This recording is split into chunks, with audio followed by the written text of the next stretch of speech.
Hello, hello. This is Fake the Nation, a podcast about news and culture hosted by me, Negin, Farsad, comedian and head chatterbox. Today, we'll be talking about AI pets because, of course, we now have AI pets. We'll also talk about the boom in bathhouses, and we look at the German tradition of house burping. We'll also look at the new theory of neo-royalism and why, and we try to explain our moment in history with the concept of the four turnings. This week, this panel, you guys, let me tell you what a star-studded panel we have for you today. First up, you've heard her on the show before. She's a regular. She's a veteran. She is beloved. She is one of my old friends. She has a new podcast out that I'm so excited about. It's called the Epstein Files Book Club. She co-hosts it with another friend of the show, Elise Hugh. I mean, you know it's gonna be good, so subscribe to that immediately. She's also performing at the Lyric Hyperion on February 18th and at Moon Tower in Austin on April 10th. Sorry, that's Los Angeles. This is the Hyperion. And April 10th in Austin with her new show called Motherfucker. She is the one and only Jena Friedman. Hey, Jena. Oh, hi. What a nice intro, Negin. Nice to see you. I love introducing people I love. I also know I'm meeting this young lady for the first time, and hopefully not the last, because I can already tell I like her style. She does solo shows. Her latest is going to be premiering at the New York Fringe Fest. It's called Clit Called. It is a comedy with original music, and you can see it from April 2nd to the 10th.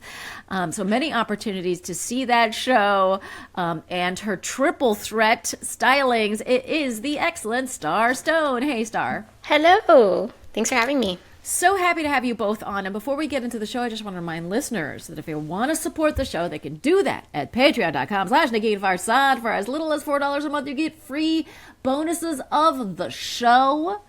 And then there's levels beyond that where you get even more shit. It is a way to support the show, to support independent media in these troubling times.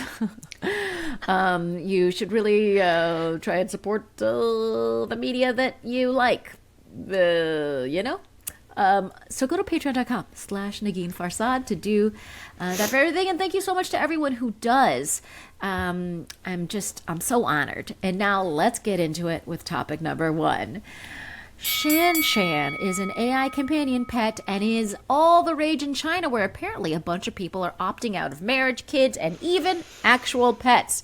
Now, we read a piece about it in the Washington Post, and the main image was of a girl who's just so happy to meet Shan, and I don't know, my heart sank, like in a bad way, because I don't know, what do you think of this Chinese trend and its likelihood of making its way onto our shores here in the United States?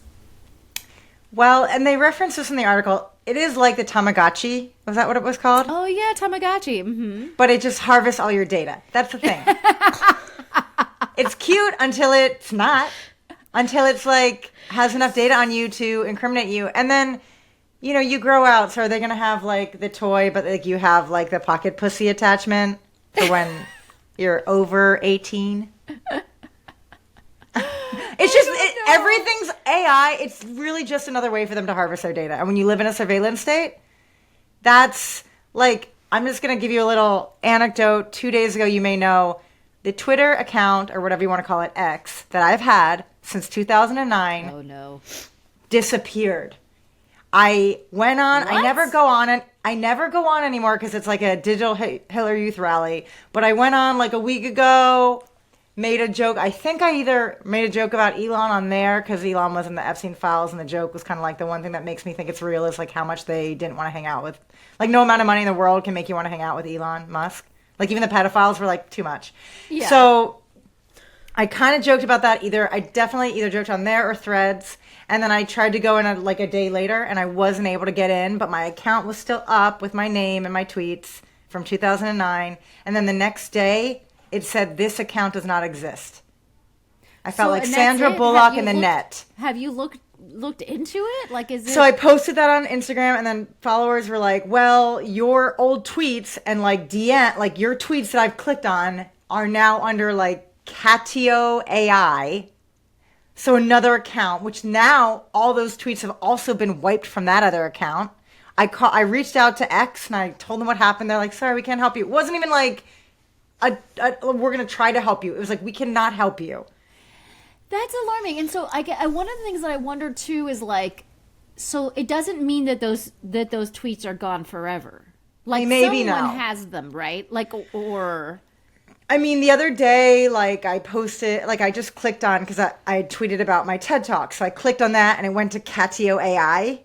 But now I went to Catio's site and either I'm blocked from Catio's site or like you can check it out. You can like click on an old, like a DM of ours and see if that's up there. But either way, the timing is weird. And if I were X and I were being retaliatory, I'd totally do it under some like AI shell that made it look like I got hacked. Because if they were really hacking me, they would have actually taken my account and my name. Yeah. But they like, if you literally go in X, and then what I did was like the other day, because they had erased my whole identity, I bought my own domain again, or not bought. I'm putting no money. I'm not giving him any money.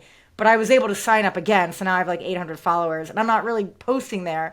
But the only reason I bring this up is because to think that your intellectual property, your tweets, your jokes, your DMs, your messages with people dating back over 15 years can be erased in one day. It's the same thing with these AI pets. It's like, right. It's just surveillance state. They're just controlling us. This is a cuter vessel for that kind of theft and that kind of surveillance. And even more insidious because it'll have eyes on you at all time. And it also starts early. So it normalizes. I mean, again, like I was so struck by the image of this child, like being so excited to meet this pet. And then it felt like, oh, this kid will be normalized, not only just the idea of like AI being some sort of emotional companion, but just that like AI is around and my data belongs to it and it's fine. Like it normalizes the surveillance in a way from a very young age. So it's kind of like brilliant. I mean, I want to say like in general, the Chinese have been pretty good at surveillance. And I mean, I say this as an Iranian. They're like, thanks, Negin. Long time fan.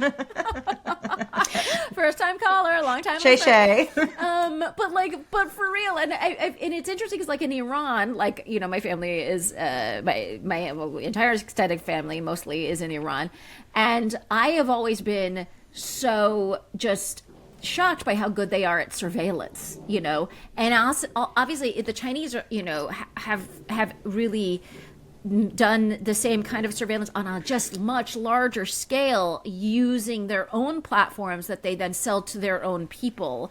So it is it's insidious, but I don't know. What do you think, Star? You into it? I mean, definitely surveillance for sure, but I also feel love like surveillance. We love a surveillance, but I also feel like it's with me, like ChatGPT kind of became my bestie, and I think that there's a problem with this, but I think that it's actually related to just in general disconnecting us from in-person and connection with each other. I mean, the whole thing about computers can do it better than people, like everything being digitalized and, you know, the automatic when you check out at a Whole Foods, obviously it's owned by Amazon now, but like just everything being digitalized, everything being more online, computer, less human connection. So it kind of desensitizes us in a way, and it kind of creates more of a normalization of this. So we get more accustomed to dealing with non-humans than we are to humans. And it's very isolating and it's very challenging. And I think that it creates more of this, just like normalization. And I just think it's really sad, and I hope that it doesn't. What's interesting too is like, you know, the solutions that you find in certain countries to, like, China will face theoretically like a manufacturing apocalypse because they don't have the same labor. They're not at like replacement levels on their population, and so same with Japan, right? Japan is already seen they have too much of an elder population, and their response is not we have immigrants, because they don't want immigrants. So instead of like having their elders being dealt with by human beings, they've created like a workforce of robots to be able to help their elderly. In China, instead of like addressing the problem of loneliness, and declining marriage rates and declining birth rates, what they're doing is AI pets, which, by the way, are so incredibly popular. Just to give you a sense, and I'm curious about your thoughts on just like the scope of this. Shenzhen Toy Industry Association and JD.com projects that China's AI toy market will surpass 1.4 billion by 2030. So that's just because there's a lot of people. Okay, Negin, listen. It's a lot of people, but as an American, I wonder, is this like something we should be competing in, or should we be like, no guys, start fucking, what are you doing, like actually be with other people and then also get a real animal. Yes, the be with other people. The whole thing about the AI companions, like, I mean, unfortunately, like, it's so environmentally detrimental, the ChatGPT and all that kind of stuff, but taking environmental ruin aside, I have no issue with people wanting to like fuck like AI bots as long as the bots don't become sentient and then it becomes like, whatever the plot of the feature that I wrote that I'm trying to sell. But I have no, like, I mean, especially like if the Epstein's files have taught us anything, it's like, maybe we don't need men. Like maybe you can just outsource. Like it's not like women were like totally happy in marriages for the scale of human history. You know what I mean? Like, you can have your kids via artificial womb. You can have love that way. You can have your guy. You know what I mean? But I do think for like the majority of human history, long-term relationships, at least for women, like it hasn't increased our longevity. I love my partner. I just got to say, I have a. I'm just saying, sex bots. I'm single, I don't have a problem with them. As long as they're not as long as it's not environmentally detrimental and they don't become sentient and then it becomes a matter of consent. If they're non-sentient and not bad for the environment, whatever. The population stuff, I feel like that's all like propaganda. Like, I don't know. We don't need more people. You know what I mean? No, I'm not saying we need more people. People can be lonely in relationships. In romantic, that too. That we don't need what? People. I think the whole idea of like we're all so lonely. It's like I lived in New York single for like a decade, and like I had Negin and I had all these cool friends, and I would date, but I wasn't like lonely. You know what I mean? Like your romantic partner, like you can be lonely in a romance. I think sure, like but in this, what we're seeing is not that people are like dating and have a ton of friends. Yeah. Right. You're actually describing a healthy situation that you were in. You know what I mean? Yeah, it sounds like, was that pre-COVID? Because I feel like after COVID, like the way that we're meeting people and dating has completely changed. So I'm not surprised that this is so popular right now. I just like don't think unless I like AI and harvesting your data, just like fucking something that like isn't going to be like annoying and controlling. Or get you like an STD is like fine. I'm fine with that for whatever gender you are. Wait, I also want to say real quick, just a quick quote from the story from a person who uses the AI pet.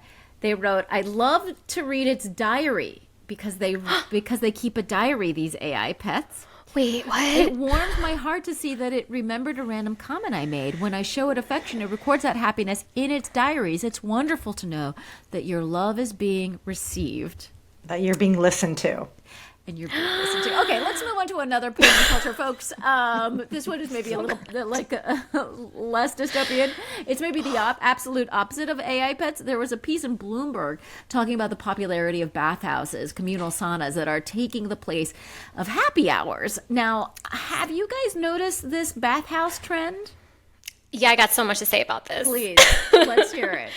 Okay, so I was a hippie pretty much for most of my 20s, and this was not cool. A bathhouse was not something that, I would see next to like an Equinox. Like I used to work for Equinox.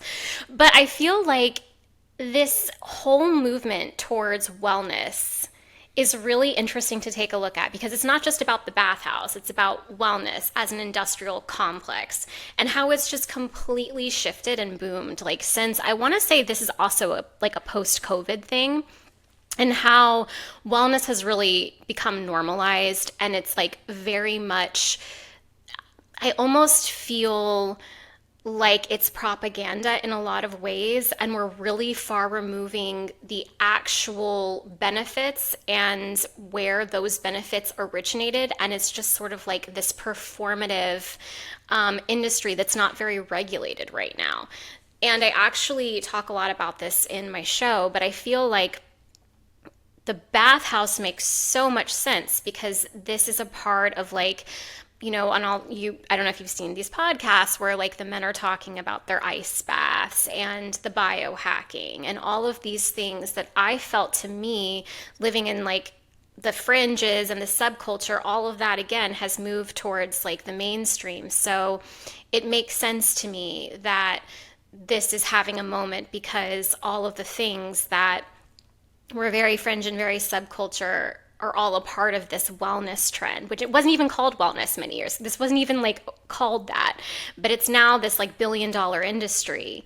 And yeah, it's interesting too, because I feel like Gwyneth Paltrow and Goop and all of these things were very much in its own lane. And now it's overtaken. It's overtaken. But I just feel like the plot has been lost with it a bit. Well, so one of the things like this piece talks about is like the third space craze.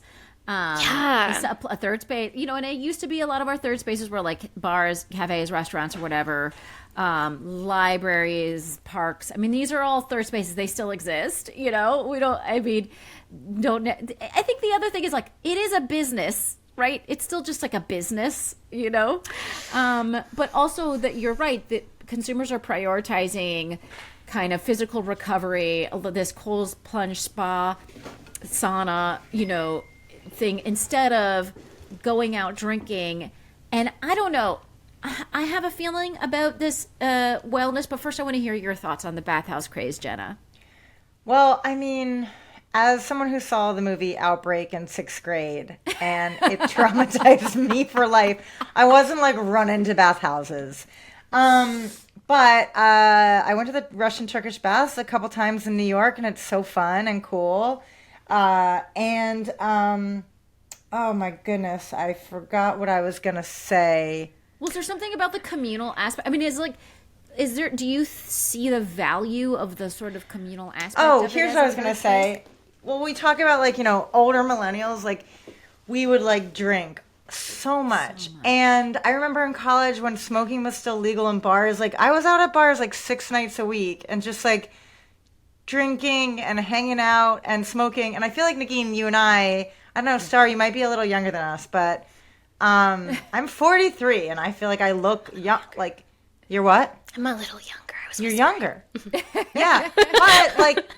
But the Gen Z, I feel like I like look our age, you know what I mean? So it's like, and I think it's partly because like we didn't have social media in middle school and high school. So for whatever reason, like I haven't done anything to my face, you know what I mean? Like I have I don't know, whatever. Partly I think why both of us look young is because we didn't really have kids until a little later. A kid, which is not kids. I still don't have kids. But I don't know.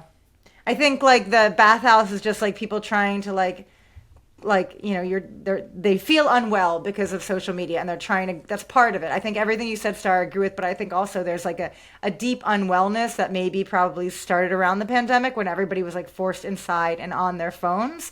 And in addition to everything you're saying, it's like trying to course correct the unwellness by being well, when it's like maybe you just need to go to bars and smoke inside them again. Yeah, and like exactly. Okay, so wait, this reminds me. Wait, yes. This is my feeling. My feeling is you're 20. I understand a 40-year-old wanting to go to a fucking cold plunge in a sauna, right?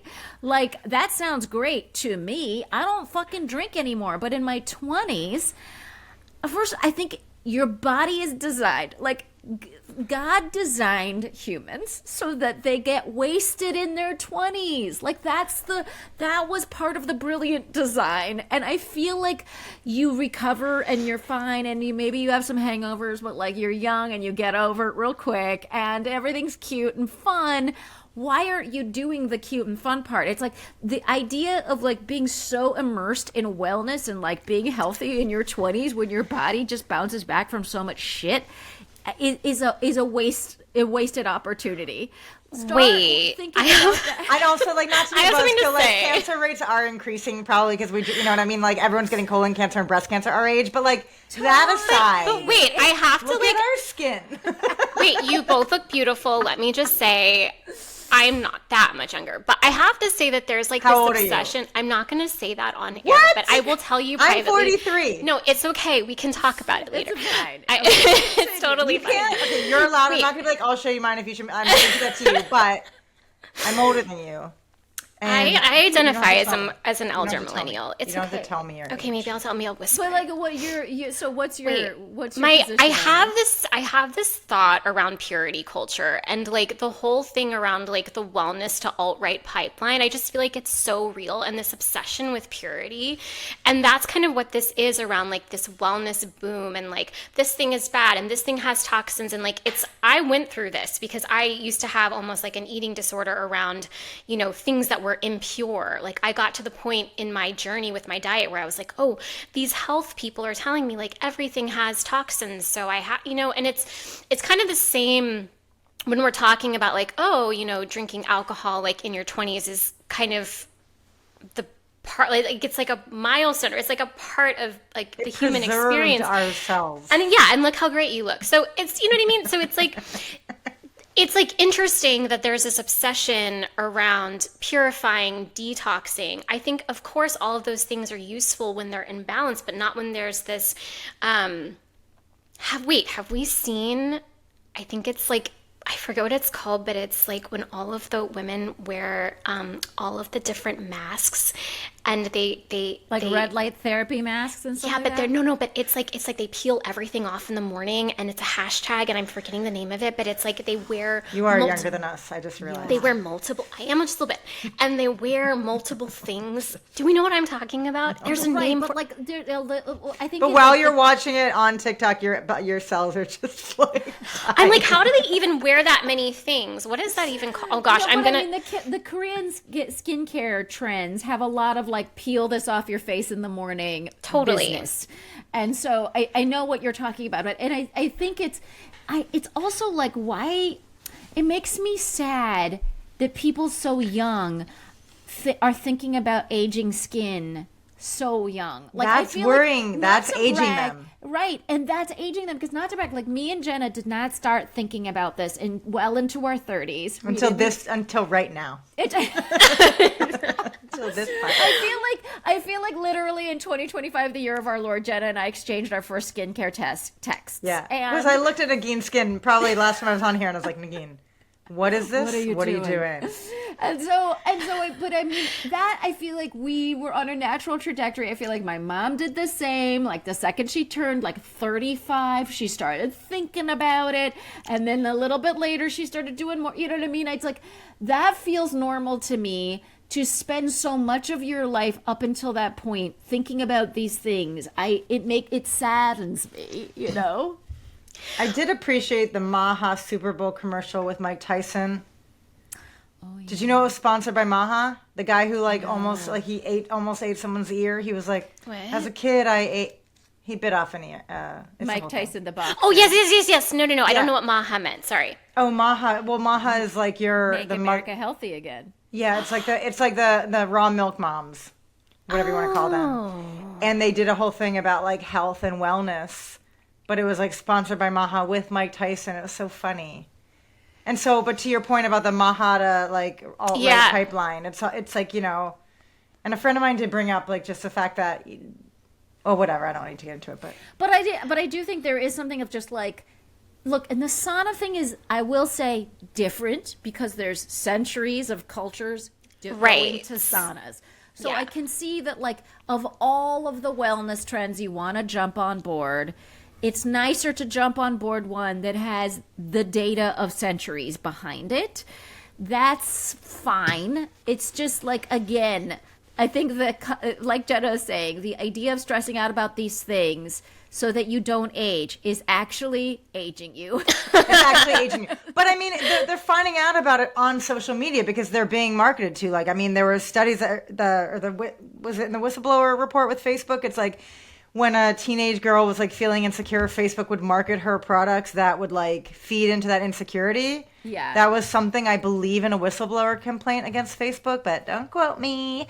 But that's like a lot of the wellness stuff that like all these places, it's not like they're free. It's not like we have like public parks with saunas in them that you can access for free. It's like you're actually like you're paying. Your wellness is like instead of taking a walk or hanging out with friends, you're on your phones and you're feeling bad and your phones are like, "Hey, you want to feel better? Go to this spa. Do this, do this." It's all just a grift. Right, and there's also, it's like a lot of privilege in that too, to be able to do the wellness that they're, Yeah, it's all very expensive.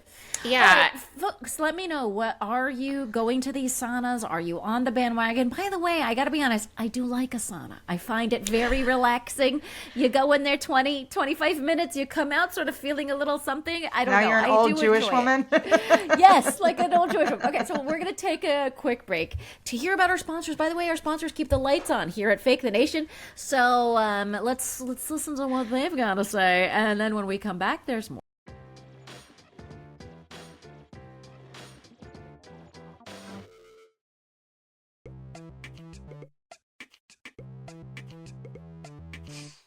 All right, let us move on to topic number 3.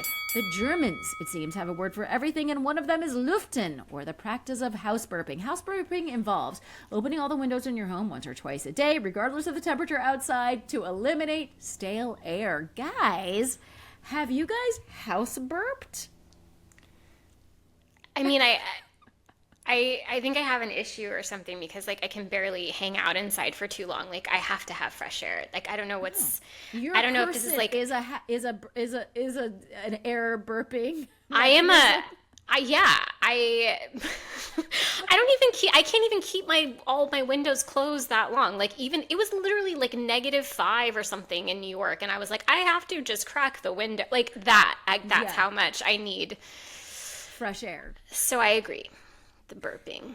Yeah. Jena, have you ever done this? House burping? I mean, have I opened a window? Yeah. Well, have you intentionally opened all of the windows in your home to like change the air? Apparently it's a big trend. If you've been on TikTok, Jena, you'd know. Yeah, I have an account. I just can't look at it because it makes me want to have a seizure. Yes, same. Yeah, I mean, look, the Germans had a lot of good ideas, a couple really bad ones, but anytime I hear of a positive story out of Germany, yeah, I'll house burp. You got to applaud it. Yeah, you got to support them when they're trying to do good things. By the way, I should point out that the Environmental Protection Agency recommends opening windows to reduce the concentration of volatile organic compounds in the home. Airing out the home regularly could help control household mold. It's also one of those COVID era thingies of just like keep the windows open.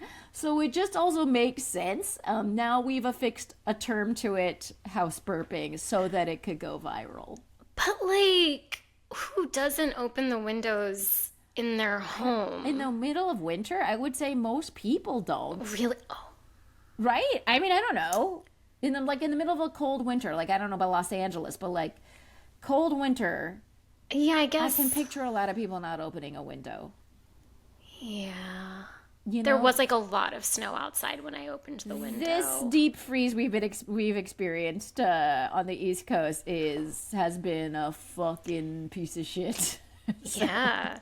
I think hot house out right burping, now. house burping in these conditions is not for the faint of heart. Yeah. Anyways, all right, folks, are you house burping? I'm so curious to know. Hit me up on all of the social media platforms that are giving us brain seizures, as Jena so deftly put it. My friends, that's the end of the show, and I want the people of Fake the Nation to be able to follow you and all the wonderful things that you do. Starstone, where do they do that? At Starstone Speaks on Instagram. Starstone Speaks on Instagram. And remind us the name of your show for people who are in New York. Oh, yeah. So my show is called Click Cult, and it's about my experience with the sex cult called One Taste. And it is a musical comedy. It's premiering at the New York Fringe on April 2nd.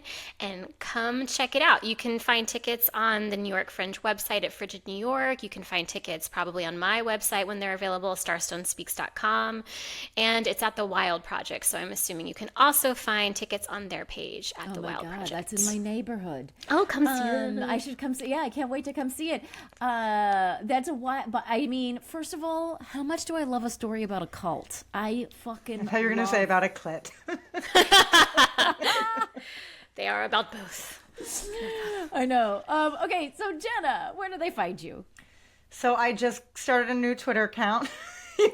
I guess it's called X, but it's my name, Jena with one N.